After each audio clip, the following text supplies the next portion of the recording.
I get it. It's harder to call people, but early on, you create human connection. You show that you're real. In my advocacy, being a SaaSpreneur and focusing on local, I think you create connection and trust in a remarkably awesome way. Welcome, everyone. I'm Hello. here chatting with Shaun, the founder? Co-founder. He's the co-founder. I apologize. I should know that. If I was the founder, we'd all be in big trouble. Luckily, the co-founder. No, it's awesome. So yeah, we're here in Dallas. It is HighLevel's Mastermind. They do these a few times a year, and it's super fun. And just kind of a cool event in general. But all you guys are here. So Varun's here. Yeah. I love seeing Varun so much. I agree. What's the his preferred method of flying over? Does he have like an airline? He's getting miles on? Yeah. So he's Qatar Airways every time. Qatar every time. And Okay. he has so he's really interesting. He knows all the tricks to get like the upgrade. Okay. So, he doesn't have enough points to get it straight out. Okay. But he'll have like half the points. But then he's like, oh, you go up to the counter and you just like kind of look like the guy who deserves one or something. And it works. And so it's always funny to just see like, did he get it? Did he get it? That kind of thing. So he's pretty good at it. It's great. Like, I think that I fly a lot, but I'm like, I don't know how long the flight is. 16 hours. 16 hours. Oh, yeah. And I saw him One way, of course. last month. Yeah, I know. So has he been out the whole time, or did he go back? No, he goes back and forth. Yeah, I mean, he has 2 kids and a wife, and he's a lot. He's maximizing it. So super fun. So we're here, and the purpose of the mastermind, I mean, there's a lot of cool things going on. It's cool. Just high levelers in the same place, which is nice. And then there's usually a match of refreshing. There's so much stuff going on. So it's like, hey, yes, you probably missed something. Totally. And there's always stuff that I missed something. I just traveling.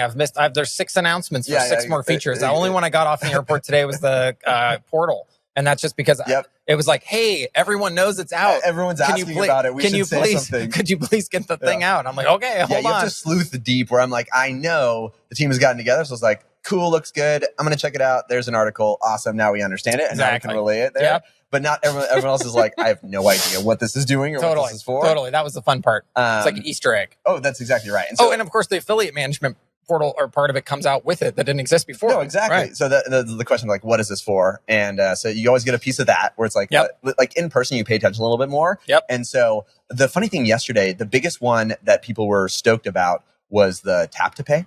Oh, I'm stoked about the tap to pay. That's an awesome one too. Yeah. But I think so. Robin and Varun were saying this morning, like, we didn't know if that would be as big. It got as many like oohs and ahs. I knew that it would be huge. So like, I have been telling Varun and Robin for a long time.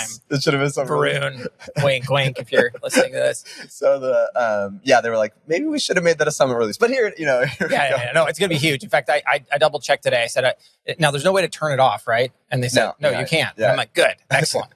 Don't let people do that. No, I think it was funny though. So reactions, so that happens. So you get all the people in the room because usually when you see stuff or understand a feature with high level, it's just like you and you don't know. Sometimes you don't know the significance. That's a really good point. In this collective space, it was like you could tell folks. It's it's not groupthink, but it's just the mix of expertise and experience. Sure. Where some folks are like, oh my goodness. Yeah. Other folks that they just came in yesterday, they're like, I don't know, client portal. But the clapometer, you need that. That's exactly what it is. A little bit of a clapometer. It'd be interesting. We should host a weekly thing where we summarize the features and we like. Why do I feel like you do this? Well, I do, but you should come on it with me. Oh, sure. And so, I'll invite you because then we could actually do a little bit of like a clap, like a live refresh. That would be cool. So it was cool to see that in the room. In-person events, you get that, and so it's a good vibe there. Today, I want to talk about in particular this idea of sales and sales friction. So it's like you guys kick butt on the product side of it. Yes. Where I see most folks struggling with is the sales side of it. Yes. Which in some way, I love this phrase from Chick-fil-A. It's like, if we focus on being better, our customers will demand that we become bigger. And that has been a lot of like high levels. Become bigger or become better? Bigger. If we focus on being better, our customers will demand that we become bigger. Really?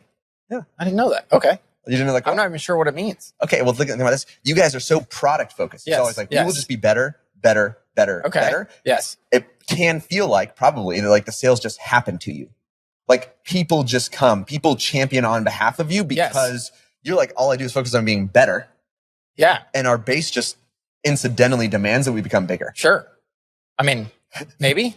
It happens. I would say looking at you guys, I'm prescribing that on Well, you. I would say that yes, sales do happen to us, but I sort of think about it just because of the way we've set things up from the get-go, right? Where we sort of, try to create a world where by selling us, you're making money. versus other people, you're buying stuff from them. And I feel like that dynamic is what drives the product, and it allows us to focus on the product versus also trying to be some big sales force that we're not. No, it's good. So like that piece of it for you guys from the start, very connected awareness of the value to your customer. Like even that, like how you talked about it, you're like, they're not necessarily going to like, people are going to say, oh, this is amazing. You have 3,000 features, even though like that's what you do to be better. Right. But you understood the value to them. It's like saying, hey, this is a vehicle for you to make more money. Right. That is why we're doing this.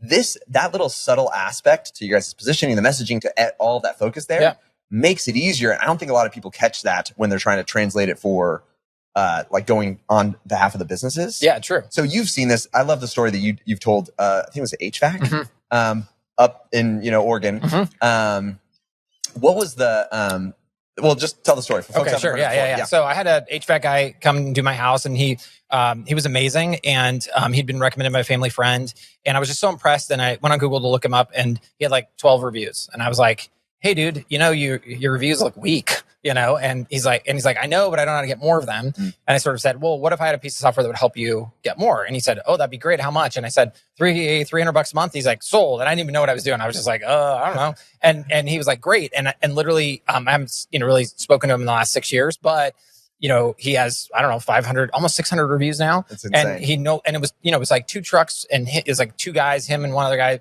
both in a truck. And now he doesn't do any more HVAC. He runs his own thing, and I think he's got 20 trucks or something last time I talked to him. So he's he's big time, and it's all off the back of this one little feature. It's all run automatically. And actually, I think what's really cool is the only time I did talk to him is he bought a super expensive HVAC software, the most expensive money can buy, that has reputation management in it. So you would think I would have gotten replaced. And so they called me and they said, hey, we think we need to replace you because we have this feature now. And I said, well, how's it going? And they're like, oh, well, it's not really working. And I'm like, well, why? And it turns out this convoluted method where they try to, it's basically gating, but they try to say like, hey, Matt, I'm Bob, your technician. Did I do a good job for you? And you have to be like, yes. And if you say yes, then, blah, blah, blah. And I was like, oh God, no wonder it's not working. So I said, let's just go back to what we're doing. They said, fine. So I'm back to what we're doing. And sure enough, reviews continued. So thusly, they're still a customer. And so point being is a one feature, something very simple, drove a lot of value, and they pay me month in and month out. Yeah. And so that, like, understanding the value connected to them, because this is actually like the stumbling block for a lot of folks, is there's so much that could be possible. Sure. And so then first you slow, we got a little dance party going on. Yeah. Just so you know, if the lights are moving around, that's not our fault. People delay selling because they think they need to understand all of what they're possibly going to sell. I hope, like, at the beginning of this, Shaun's admitting, co-founder, learns about stuff after it exists for his own business. Yes, like, of course. He's like, this exists, then I'll understand it. Right. You do not need to understand everything to deliver value to folks. And if you believe that I have to be the ultimate supreme expert on every aspect of my business before I can deliver value, you will never end up delivering value. No. Yeah, exactly. I mean, you should sort of think of us like Home Depot, right? So, and just imagine you're like a home remodeler. There's got to be stuff in Home Depot you buy and stuff you don't buy because you never use it. I don't know. Like maybe you don't paint the house, right? So you don't buy any paint. I don't know. Or you don't go to the gardening section. I don't know. But there's a gardening section because some people do gardening. I don't know. But the point is you don't have to go into Home Depot and know every product they sell, I imagine, to be a proficient home remodeler. You just simply have to know what are the tools that you're going to buy from that store to the job you want to do for your client and create that value. And the nice thing about the HighLevel store is you can buy one thing and create an entire business around it versus buying 20 things. And exactly, like, too many people do this whole expert nonsense, and it's just ridiculous. And in fact, here's a fun thing. You don't have to know how any of it works but you don't even have to buy it. I hate to say this. You don't even sign up for a trial. You can actually go sell a customer and then come back and sign up for a trial. Like the last mastermind, there was a lady, she stood up. Do you remember this lady at all? She was like, I have no idea what HighLevel does, but I've sold 5 customers. And I just want to hug that lady. That's like my perfect customer because I know she's going to be successful, right? And maybe she won't know how to technically do this or that, but you know what? We can help her with that, right? You can help her with that. But I can't help her getting those first 5 customers. That's a harder challenge anyways. And so this is where, Chase has done a good job of like breaking this down, but like from removing the friction of sales, a lot of it for folks is just having permission to focus on one thing. And some of these like timeless low hanging fruits I talk about in this, like the sticky, we call it like the sticky SaaS. These are things that are quick wins, and people end up sticking. Like the thing, like years later, they're like, should I leave? Should I stay? Like this is categorically where it usually falls into. Totally. What's interesting is reviews is like the subset here. I think the piece that we talk about is like the phone, the number swap on a Google business profile for a missed call text back. It facilitates a lot of stuff. Yeah, it's true. It shortcuts getting a list. Yeah. Right. So it shortcuts getting a list. You get the missed call text back happening. Yep. You now have a better vehicle for asking for reviews. Like not every business gathers a cell phone. And so now it's like you're more likely to get that. Absolutely. And so then when you want to ask for the review, you've got a channel where they're going to open it, they're going to, watch it and look at it. And so I'd love to hear from your perspective. What, like if I condense it down to like just a handful of things, what are those sticky things? Yeah, I know mine. But okay. Well, I sort of think about it like you want to own the front door of the business, and the sooner you do that, the better, because then you can start to claim some of that as yours, and then you can also start to increase the value of that. And so the easy ones are absolutely the number swap, which you're right, facilitates missed call text back, two-way texting. GMB chat comes along with it automatically, which I think a lot of people underestimate. The web chat widget on the website. And yeah, I'd say that like those are the easy, like you do this today, you create a lot of value, you can keep going deeper and all that, but that's how you create the most value faster, because now you're like, hey, look, see all those leads coming in? That's real customer potential here. Yep. And watch this. I'll turn on something simple like missed call text back, or, I'll even give you stats. Like, how many people you say, well, how many people called your GMB number today? No idea. I don't know. And if you look at the Google report, that's actually the number of people who click the icon, not the number of people who actually called the number. Yep. So all of a sudden you're giving them great information about their business, right? Yep. And you can say, oh, and by the way, you got 100 calls and you missed, 75 of them. Did you know that? Oh, holy crap. No way. Really? And here you are buying Facebook ads and you're not even picking up the calls you're getting, right? Really simple wins that you can deliver to a business and become very ROI positive very quickly. Yeah, no, I love it. I think that those are encapsulated in mine. So I say the number and like that GMB swap, it adds that extra channel, gives the analytics, makes it more accessible. The chat widget on the website, so easy. I love the example Gubagoo, which I think maybe you told me $380 million they sold for. $380 million. Did they sell? That I didn't know. Oh, they did. I'm not surprised. Yeah. $380 million.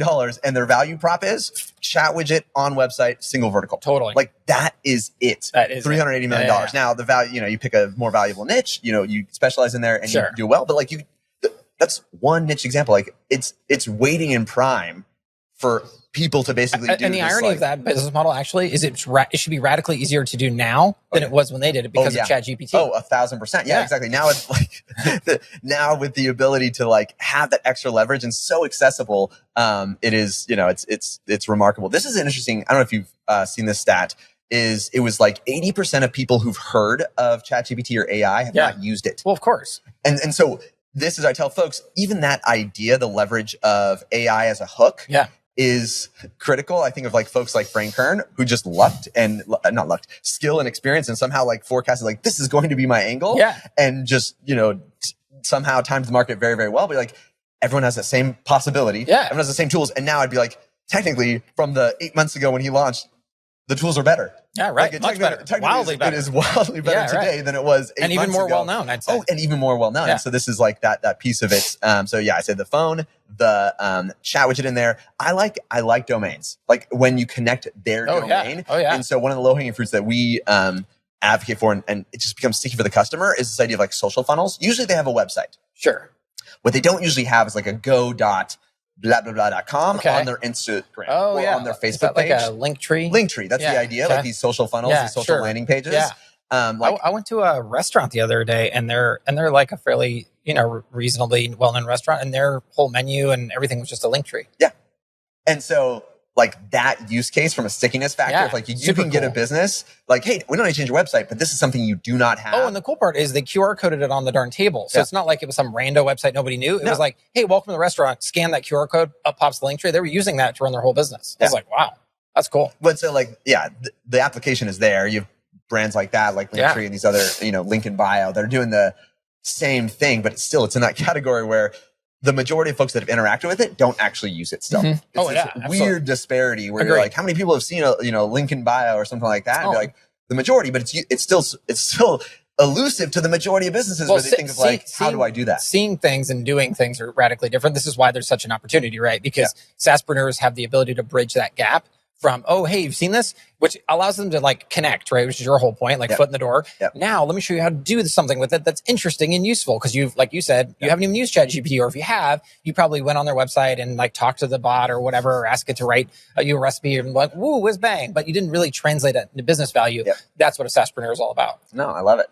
The last piece I want to cover is this idea of the connection to the early sales. So people don't know this, or it's not always evident. Sure. I remember like my buying experience, which we've talked about this before, is when I went to sign up, you literally had your cell phone number on the checkout. Oh yeah, I remember that. And I literally called you and because, and this is helpful for folks, their page was so sketchy, I thought this can't be real. Totally. And that he overcame that by putting his cell phone number on there and letting people call him. Even when he answered, it was just kind of like, hey, this is Shaun. And I thought, my response was like, I'm so sorry. Like, this is clearly fake, and someone put your cell phone on here. To be fair, that was also very sketchy, but I'm glad you persisted. No, but, and so, he was like, no, HighLevel, that's us. Right, it's real. I think some folks try to rush a disconnected sales process.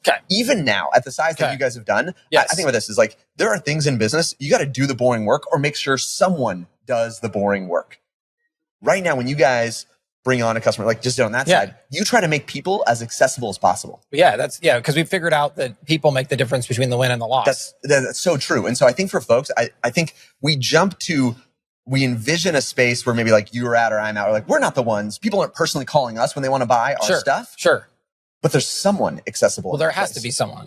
That's how sales get made. We say that, but it's not always evident. Folks, they think like, okay, well, their buying process is there. And I think I just want to reiterate and encourage folks to connect themselves, especially those early sales. If you had not taken that call, I may have not bought. And so like being available to like personally connect, of course, especially for the first sales, that's what creates and I think superior advocates for the business. And it's not intuitive for folks because they think SaaS is disconnected. They think of all these graduated SaaS companies that don't have, it doesn't seem like I don't know if it's that deep. I think it's just the fact that there's like the fear factor, and they love this idea like, oh, I heard that you can scrape stuff off the internet and you can blast it out in email and like money falls from the sky. That's total nonsense garbage. And look, I get it. It's harder to call people, but you early on you create human connection. You show that you're real. I think in my advocacy for being a SaaSpreneur and focusing on local, I think you create connection and trust in a remarkably awesome way. That is really, quite frankly, here's what I think is amazing.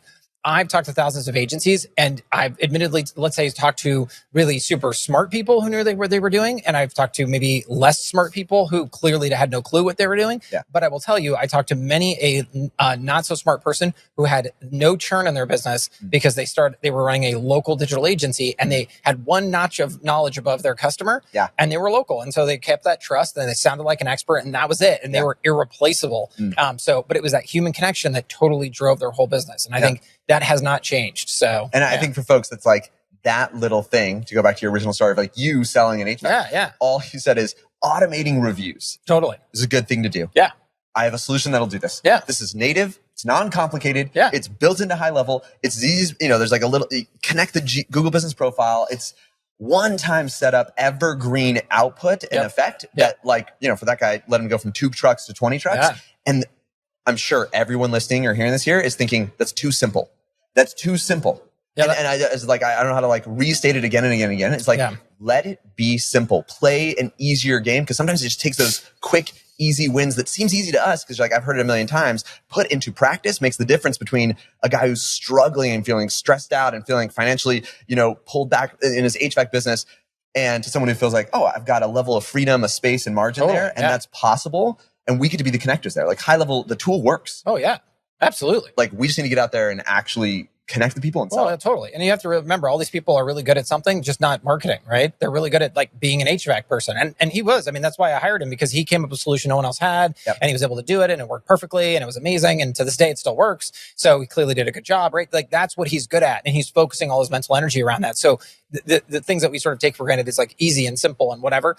Clearly not for them, because from a brain space perspective, they just don't have the time to figure it out, learn it. Many of these people are quite intelligent. They could be great marketers if they so chose, but they instead chose to do something else, which is why they're good at what they do. And this is the vacuum. I think that people need to understand it's so easy to fill, and it's so honest to fill, because you're creating a great outcome for the small business. You really truly are. You're like radically changing their lives by doing something quote unquote simple, but they would never do it for themselves. And they're more than happy to pay you 300, 400, 500, whatever a month to do it for them. So I don't know. I think that to me is a really honest trade, a great win for everybody. It helps local businesses who I think are fantastic stewards of the community. So it's just a win-win. Yeah, love it. Well, Shaun, thanks for sitting down, Thanks for having me, talking man. to everybody, and hopefully this Good is to be here. encouraging reframe, and I guess I'll, shameless plug to HighLevel Masterminds. October, if you guys want to connect in person, these high-level events are always a phenomenal thing. And October is our annual event, so that's the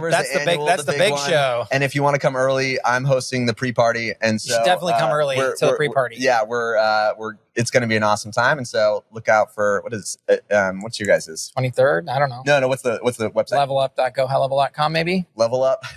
I think. I'll make sure the links are around. Yeah, Matt'll find them. If you Google Level Up High Level, it'll probably come up. Yeah, you'll find it. Awesome. Thanks all for tuning in. Bye, everybody.